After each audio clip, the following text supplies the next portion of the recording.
Michael here with another Michael's Guitar Reviews. Well, you can't get much lower than a bass, and this is a low budget bass. You'll be familiar with the shape. It's called a P-style shape.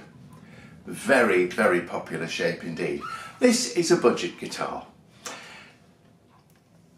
Pretty sort of unremarkable headstock there, 4-in-line as you would expect. Tuners look alright, they do the job, they actually stay in tune.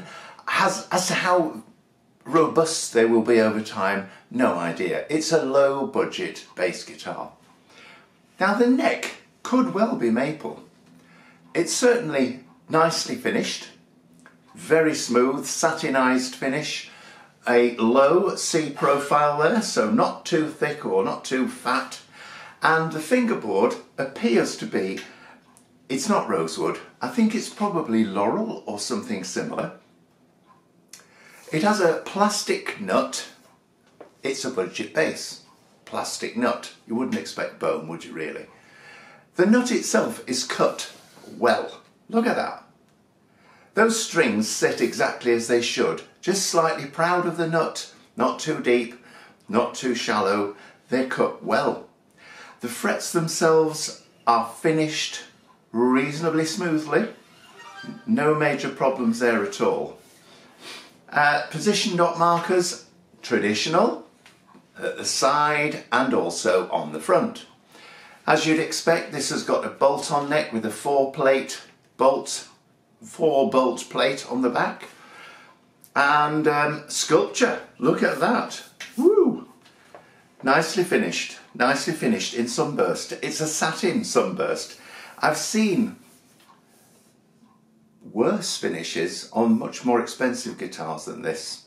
So it's actually not a bad finish at all.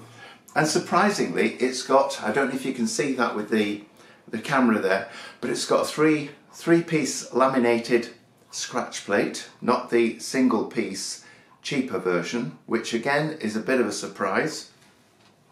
It has the split single pickup, which you would expect with a P-style bass, and the configuration of the volume and tone controls and the jack input for the electric lead are exactly as you would expect.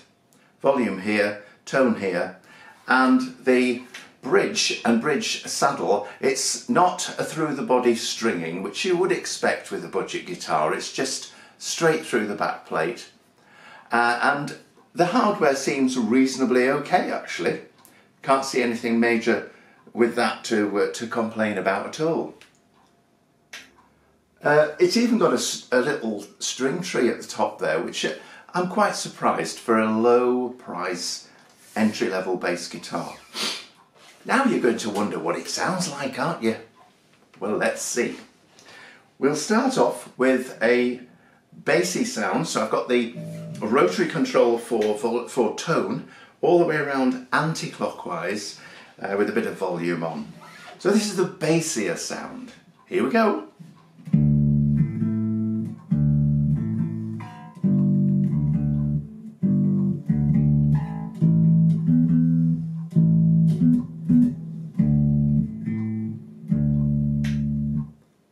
I think that's quite pleasant actually, quite warm.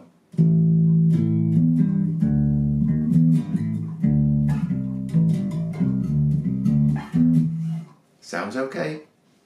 Let's turn the rotary control for the tone all the way around to the treble side.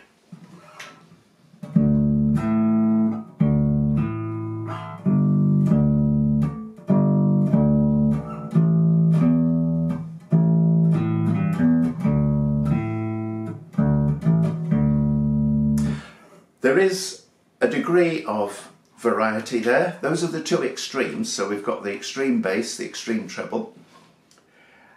I would stick my neck out so far as to say that as a starter bass this is pretty good. And I would also stick my neck out to say that if you were playing in a relatively small venue and you needed a backup bass because your other was being temperamental and having a little bit of a moment, then this would be okay. And I think that except for a purist who wants something qualitatively much better for recording, for example, or live performances, otherwise it's not bad. It's not bad at all. And unless you're a real discriminating ear, I think probably you'd get away with this as a basic bass for occasional gigs.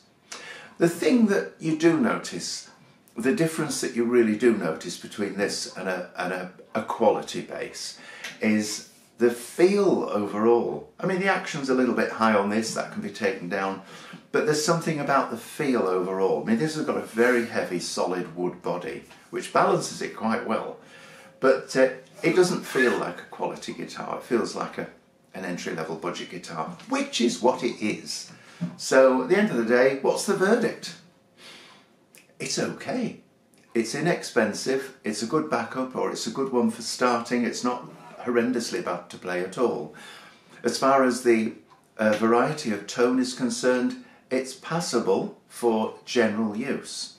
But yes, there's no denying it. Get a really high quality bass and put the two together and there is a definite difference. But overall, not a bad little guitar. Not a bad little guitar at all. This is Michael with another Michael's Guitar Reviews. Now, I keep harping on about this, but I'm really keen to grow this channel. You've probably worked it out. I'm very passionate about guitars, absolutely passionate, and I love communicating with people who are similar. So that's why I love to get your comments and feedback. But if you can subscribe to the channel, that will help to grow it. And it's going to get more people watching and more people to share this love of these wonderful instruments. So it just remains for me to say thank you again for watching. Michael here again. Please think about subscribing, give us a little like, and I hope that you'll come and listen to some more Michael's Guitar Reviews, of which there are many now. Well, for the time being, thanks again. Bye for now.